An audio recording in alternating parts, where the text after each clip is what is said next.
Lah ning gek aku ki ndelok-ndelok regan ki lho yu. Larang. Apa-apa ki larang to. Gek aku ki wong ora duwe duit sethithik tak enceh-enceh. Lah piye aku temu bali nganggur wong tak nggo blonjo kira-kira ora cukup duitku. Aku ya ngono kuwi kok ning nggawa duit 5.000 barang-barang tek. Dadi aku ya ora sida tuku apa-apa ning pasar kuwi mau. Ning ngono ya padha aku ta yu. Nah ya padha. Wong aku karo kowe ya ora duwe, ora ono sing goleke. Kowe iki do ngopo to? Oh, blendang-blendang. Monggo ki. Monggo monggo. Ajeng ten pundi? Lho, ana wong sugih ki dolan-dolan. Aku iki ndok saka ngendi? Kula niku wau ning pasar. Nang pasar. Nggih. Aku ora terke bojomu. Ah wong urung duwe bojo kok kon ngeteke bojone niku pripun? Lah jenengan niku prasa dereng niku. Kula niku dereng duwe bojo Kowe ya. kuwi urung bojo sing Nggih. ayu-ayu kok ngono ki. Pripun to ki? Lah kok malah jenengan niku Wong ayu-ayu tak delok kok sayane kaya wong susah ki lho ngopo kowe iki? Nggih pripun lek mboten susah niku nek mboten duwe duit. Ora Ajeng nggih. tuku napa-napa ra iso. Ora ndek Iya. duit. Yo dia. Iya. Ora ya, ndek Yu. duit kowe. Boten. Yo tak nehi. Halah, Lho. kok lelo momen jenengan Aku Niki sak menten kacahe niki nggih kula. ayo nggo kowe. Matur nuwun nggih. Ha iya. Lah kula pripun? Oh, kowe ya njaluk. Lah nggih to. Ya. Ya, Duh, lah kok ora bener iki cake. iki tak Saking muka isine yu. Bener Lek Kelly, cawe ya. dipaske. Oh, ya gimana? tak pas ke Cepile liyane kok. kah isine yu. Ah iya. Kok kowe dong nganggo plombeli elik, jare yo elik. Lah yo nek ajeng nggih tuku klambi mboten duwe duit. Yo, Sampeyan niku pripun to? yo tak nehi. Niki nggih kula. Yo, Apik tenan nih. kowe. Dadi sedulur kok apian kan Lho, ngono aku iki kondak kok gak apian. awake Yo, dhewe ya yu. tak kurang tak Oh, imbui. nggih, matur nuwun. Mbok ganti sesuk meneh. Matur nuwun nggih iki. Eh, Matur aku ganti yu. kuwi. Gak iki tenan apa ora? Nek aku iki jengane wong ora tau apa Yo, sak. piye yu? Kok ora penak karo wong-wong. Lho.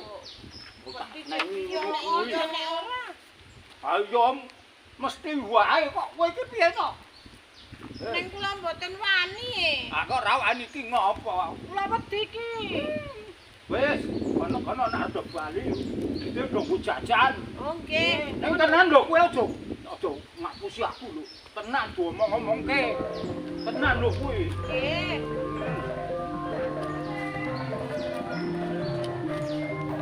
Yo yo yo. Jane yo wedi. Nek aku dadi penak. Wis. Wae dhewe saiki sing tak duit yo. Ya wis kok gak bali ya pas dipikir yo. Nggih yo.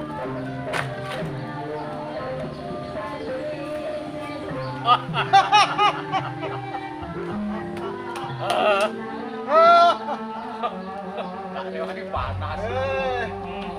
Ora. Ya rasane wong iki nek Karo kowe. keturutan. Marto, piye Kang? Piye, Kang? Kok kaya do seneng atimu? Ayo. Lah ya seneng to. Senenge ngono apa? Seneng kuliah golek duit ora oleh-oleh kok priye jajan? Apa urip golek duit ora oleh kok seneng? Mergo ora oleh sing arep colong kuwi lho. Ora. Kene guguh. Apa kowe iki ya ora krasa? Apa-apa. Sawangen to. Aku ki umurku wis pira? Aku wis tuwa. Lan kowe kabeh kuwi ya wis tuwa. Lah ya wis ngerti to, Kang. Rumangsane nek awake dhewe iki wis tuwa. Ha iya. Mula aku rak ya ming manut. Kowe kuwi. Nah, arep kandha kepiye aku ya ming manut. Yen kowe manut karo aku, carane aku wis ngrumangsani wis tuwa. Wis tuwa. Kok ayo. Tumindake awake dhewe kuwi padha dimareni. Aku wis rumangsa jelek. Karepe ngono kuwi arep mareni le. Gandang itu sak enturune ngono to, Kak. Lah iya to. Aku wis dadi gaweane kok kon mareni to. Kang, aku kan nyambut gawe apa? Lho, gawean ki yen kowe tansah nrimo ing pandu. Aku percaya yen Gusti Kang Murbeng jagat iki tansah duweni jatah marang rezekimu. Nanging Kang, aku wis kulinane maling colong jupuk. Apa ya iso kelakon aku kon mari, Kang? Gawean ki akeh. Mbok yo dibuka atimu, rasakno to.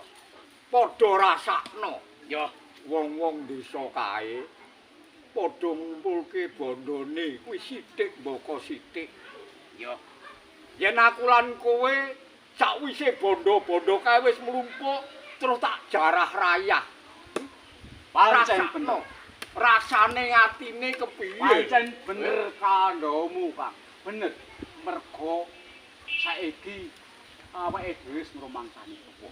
Lah mengko lek nek maling awake dhewe ngati kecekel. Nah, cilik kecekel gedene tekan atine. Nah, anak bojone apa ora gawe wirang keluarga. Nah, bener kok. Bener kok. Ayo padha bebarengan dimareni, dibuka atine, ditengenke manembah marang Gusti Kang Hakarya Loka. Iya, iya. Ya ngene, Kang. Sing tak nut ki enenge sing paling tuwa ya mung kakangku kowe. Ya nek kakang ora tak nut aku kudu manut sapa? Nah, bener. Ngono lho, Kang. Lah iya kok. Sing adine sapa awake dhewe? Ngono kuwi. Wis prasetya, sebaya mukti, sebaya mati. Lho lah iya. Bener karepmu ngono kuwi, Kang. Lah iya. Ngono ora kok. Mula ayo dilanggengke resejuran. Iya. Ya. Padha sing sayuk rukun. Kejaba kuwi ngono, Kang. Awake dhewe arep mareni anggone colong jupuk brandal sak enturune. Engko nek kepepete nganti nglih keluarga, kowe njaluk kiwa tengen rak diwenehi. Nek ning sak piring. Lah iya. Wong jenenge rejeki ki ora kanyono-nyono tekane. Iya, rasakno to. Awake dhewe jarah rayah bandaning liyan. Ya antuk akeh. Antuk akeh ning rasane ngati iki ora bisa tentrem. Bener ora? Bener. Kejaba iki gawe rugine wong akeh. Nah, kuwi ora kuwi awake pikir ya tekan ngono kuwi. Dadi beburoning negara. Iya, Kang. Saiki krungu sirine wae dhewe wis delik. Delik. Hah? Delik. Bener ora? Bener. Ora tentrem atine. Iya. Ya senajan ming sethithik. Wis sak manut kakang ayo. Arep piye manut wae aku, Ya Kang. wis saiki ayo padha dandan-dandan Iya. urip. Ya, Ya wis ngono, Kang. keluargane ditandani. Iya, iya. Ora? wis. Iya ya, Kang. Ya wis Kang yo. Aku Bareng, wis bareng. siwang-siwangan ayo padha bali. Manut kowe. Ya wis ngono.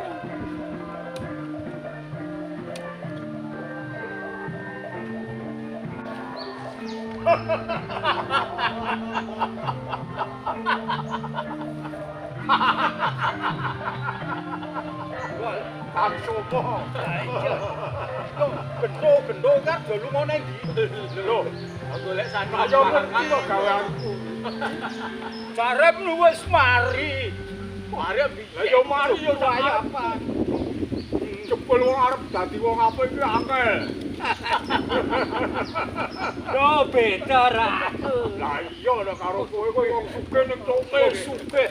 Atuk mes ning nang wong sugih. Padahal kowe ora Tomis melarat.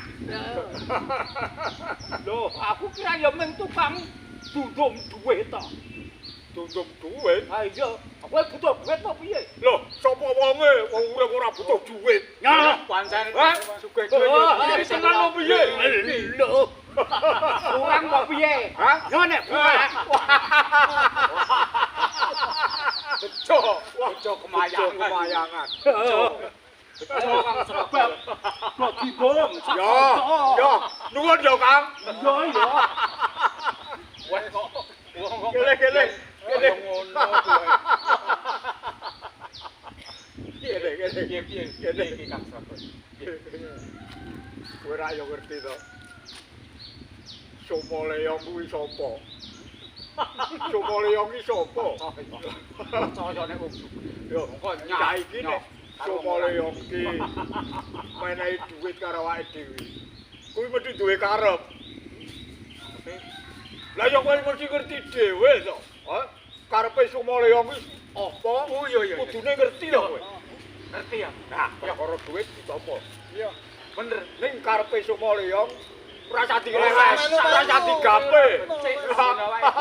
Duwe ya dienggo buta, kok nyukupi keluargane. Ayo. Saka layu.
Jogobaya,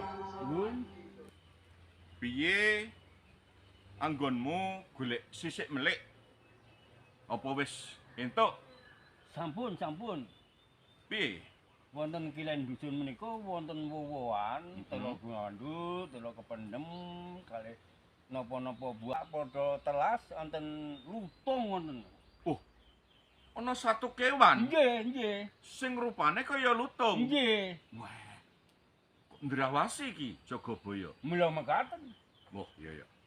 Kowe pangripta wangsa. Nggih, Ki Demang. Sami Ki Demang, wonten wetan dusun menika nggih ngoten.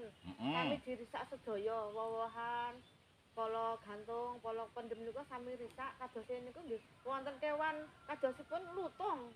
Ki Demang. Neng wetan desa ya ana satu kewan sing rupane kaya lutung. Nggih. Wah. Iki ndrawasi nek ngono iki. Kowe dukuhe krama. Mentenang iki menika Kidemang. Kidul dusun, ler dusun menika wowohan sami dipun tedha kewan kula pitados menawi menika kewan lutung Kidemang. Lutung? Nggih. Waduh lutung. Nggih. Sing neng kulon desa karo sing neng wetan desa. Nggih. Wah. Iki ngene Jogobaya. Terus pundi? Kowe Nggih. dukuhe kowe pangripta iki ndrawasi. Nggih. Yen ora ndang digatekke. Nggih. Mesake para warga. Nggih. Hale nandur angel-angel mung dirusak karo satu kewan Nggih, mekaten. sing rupane lutung kuwi. Nggih. Iya ta? Dukuhe Nggih. krama? Nggih. Nah, iki ngene. Yen ngono aku duwe penemu. Aku duwe penemu. Nggih. Kae neng kidul desa cerak kali kae. Neng kidul desa cerak kali kae ana wit gedhe. Ana wit gedhe, kae wit gondang. Nggih, nggih. Ano, wit gundang kae. Demang. Ancas tujuanku wit gundang kae aja ditegor. Nggih, Malah nggih, nggih, didadekke uwit. Para warga kudu ngumpulke panganan pendak esuk gantian. Hah? Nggih, nggih. Gantian Leres. diwenehke neng nggo uwit gundang. Nah, sing supaya lutung kuwi awan bengi esuk Nggih. sore digaweke papan ning nggo wit gundang. Nggih. Nggih. Sing jenengane satu kewan kuwi yen wis mangan wareg ya mesti turu. Ah, nggih, Nggih, nggih. leres. Ah, iya ta? Nggih. Dadi wit gundang kae aja ditegor. Nggih. Yen ana sing arep ngrusak utawa negor, ya dilekke Ah, bareng-bareng. nggih. Nggih, nggih. Nah, terus ning kono dikeki wowoan. Pendak esuk utawa sore kabeh para warga ngirim ning wit gundang kuwi ya ana pala gumantung, pala Anjing, gumandul, anjing. pala kependem, pala sampar, apa sing duwe diwenehke ning kono. Gantian. Nggih, Nggih, nggih. Kowe dukuhe krama Nggih. aja lali. Nggih. Iki kudu diwartake ning warga. Nggih. Gantian. Nah, kowe jaga baya. Nggih. Tugasmu ngawasi wit gundang. Kula estaken, kula estaken. Aja nganti wit gundang kae sing apik dienggo omah lutung ana sing negor. Nggih, nggih. Nah, kowe pangripta, Nggih. kowe tak pasrahi bab biya karo nulis ya, ditulis ya. Biyane pira, biyane pira. Nggih. Ben kabeh kuwi nek wis kepenak kuwi rak ana tulisane. Nggih, nggih. Nggih, Nah. seputar dawuh ki Demang. Nah, wis. Mengke kula Nggih. laksanaken. Iya, saiki ngene rene iki wis gumathok Nggih, Nggih. Wis padang jinglang. Wit gundang dinggo omah lutung. Nggih, Nah, Nggih. sing ping pindho ning wit gundang mergo wis kanggo omah lutung supaya lutunge ora ngrusak. nggih. Nah, ora ngrusak wawane para warga. Nggih. Sing ping telune ya, wit gundang kae dienggo omah lutung. Yen ana sing arep ngrusak ya padha dielekke bareng. Kowe jaga Nggih, baya. nggih, nggih. Kula Ah. estaken, kula estaken. Ya. Yen ngono, yo. Saiki awake dhewe ndelok kahanan ning desa kene. Ndelok kahanan ning desa kene sing rusak, sing padha ilang, nah warga dine pangerten. Nggih. Nggih. Ben aja ngoyak-oyak lutung kuwi mau. Nggih, nggih. Nggih. Kuwi mau ya sale awake dhewe kok. Nggih, nggih. Nah, ya. Yo bareng-bareng yo. Ayo, Yo, monggo, yo. monggo.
Walah, tanduran yang sawah bae kok dipangani lutung, tak bakulan bae.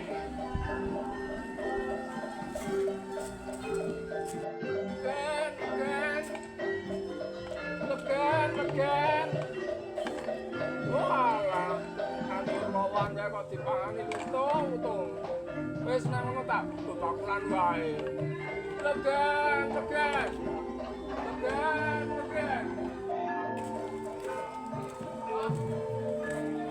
Iya itu kok nih.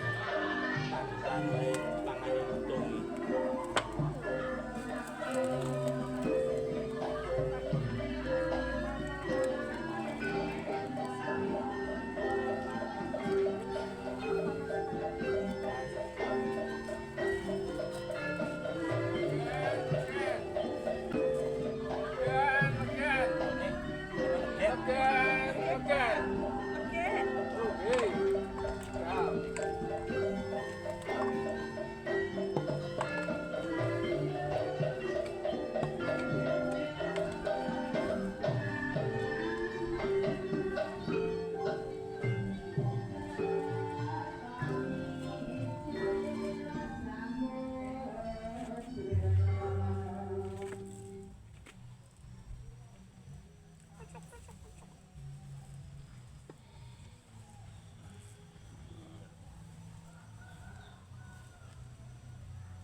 tenan kok nih. Panas-panas ngene nak tenan ya Pak nih. Oh, niki mau saking pundi napa ajeng tindak pundi niki?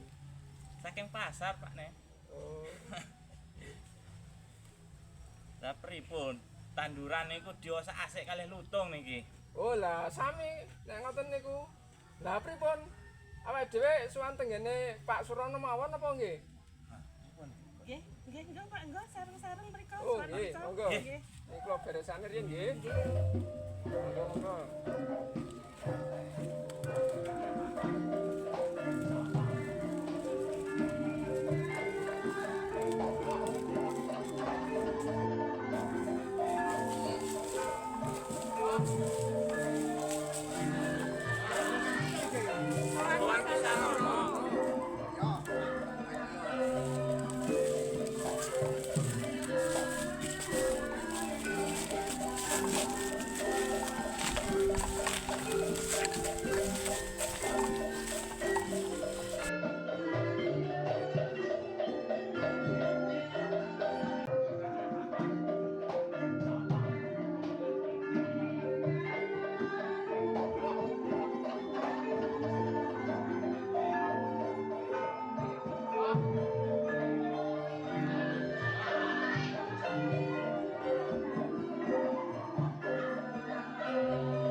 Ya padha slamet kok.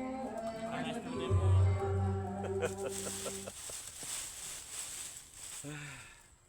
Aku wis ngerti karepmu kabeh. Tekamu nang papanku iki, ning kebonku iki. Mula padha dirungokke ya. Sing salah udu satu kewan lutung kae.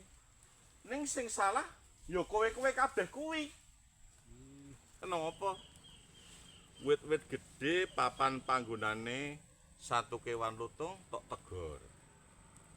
Dadi satu kewan lutung ya arep mangan apa saiki? Tapi wit-wit gedhe kae tak tegori. Sing salah kowe tok tegor tok dol. Lah saiki arep mangan satu kewan lutung kae kebingungan.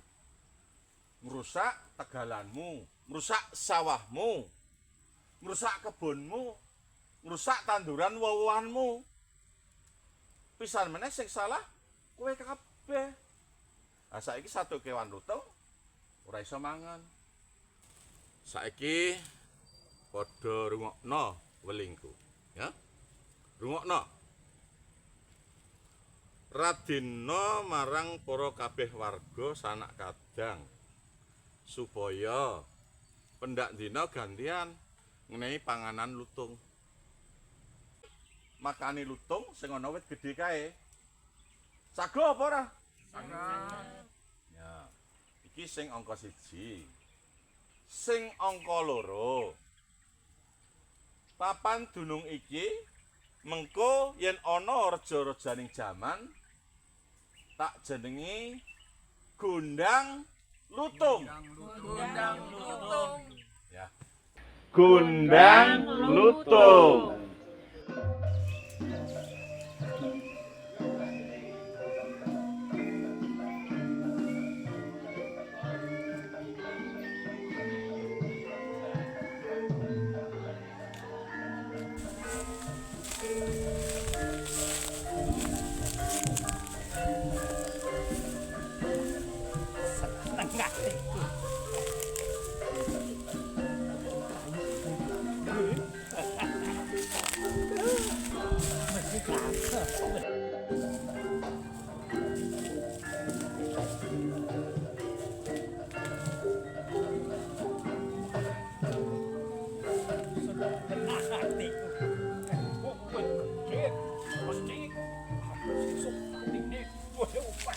Ayo ngene iki, gak wong hak, gak wong iki ngene iki. Sapa to sing pasti karo aku lawon. Ki. Jenengan iki ajeng napa? Lho. Negor kayu. Napa mun pantublah? Ayo urung. Dereng ditumbas kok ajeng ditegur. Lho, sesuk ra ya tak nang dhuwit to. Ing kapan? Ayo sesuk. Dhuwitku ki nang omah ke akeh galo. Apa go bayar rumput kok sak iki. Aku kuat kok. Aja meneh wit. Kowe kok tak bayar iso lakon kok. Iya. Iso lakon. Ayo, arep ngomong apa kowe? Ki. Niki wit gedhe. Niki omahe lutung. Mboten entuk ditegok. Sing kandha sapa? Sing mboten ngangsali Ki Sarono. Sapa? Ki Sarono. Ki Sarono. Nggih. Oh ya wis. Wis. Wis.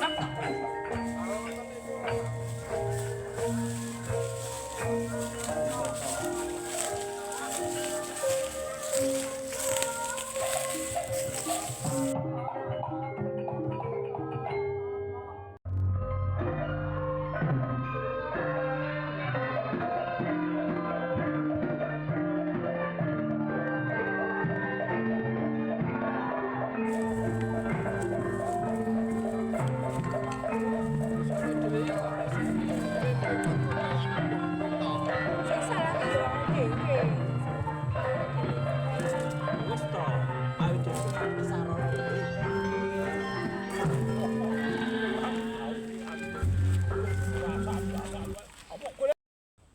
Wong kurang gawean. Titik ngrasani wong titik ngrasani wong. Wong ki mbok kaya aku. Lho, wong nebrewu sugih kaya aku ngene iki. Tentrem awake.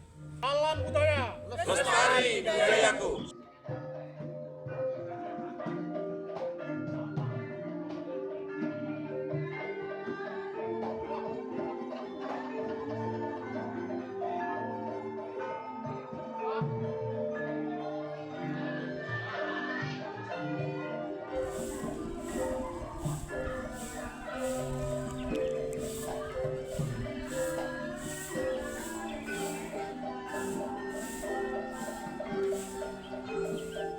Rada kencang ya liyane ya.